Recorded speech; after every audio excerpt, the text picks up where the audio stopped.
Aujourd'hui, c'est une nouvelle vidéo sur le thème du minimalisme. Il faut se poser certaines questions.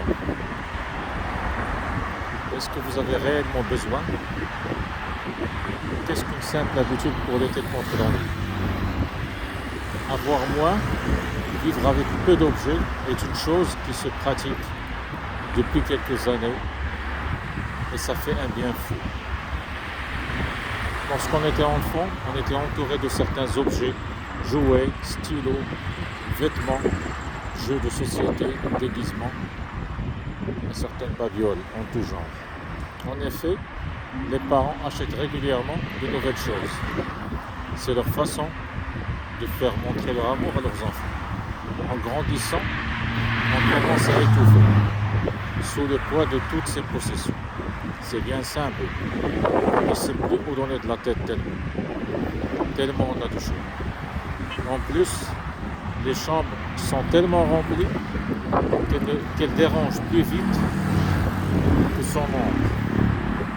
Et ça, c'est très désagréable pour s'adapter. Un jour, on découvre,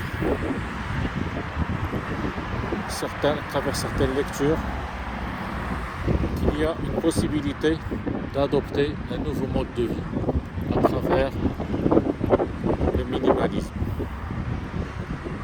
Il s'agit de faire le tri et il faut se débarrasser non sans mal d'un paquet de choses qui ne servent plus à rien depuis longtemps. On peut donner à des associations, près de chez soi. À force de se désencombrer, on se perfectionne et on apprend à mieux cerner les véritables besoins. Aujourd'hui, il est devenu beaucoup plus facile de se séparer d'un objet inutile. Adopter un mode de vie minimaliste, c'est aussi faire du tri dans ses relations, ses amis. On réalise qu'on entretient certaines relations par habitude et non par réelle envie. Donc on peut laisser tomber certaines amitiés et en créer de nouvelles. On peut aussi faire le tri au niveau de son emploi du temps, faire du vide. On peut prendre l'habitude d'avoir toujours quelque chose à faire, comme si toutes les plages horaires devaient être occupées. On apprend à ne rien faire de particulier. Et on commence à avoir peur de s'ennuyer. Au début, c'est difficile, mais après, on sent que cela fait un bien fou.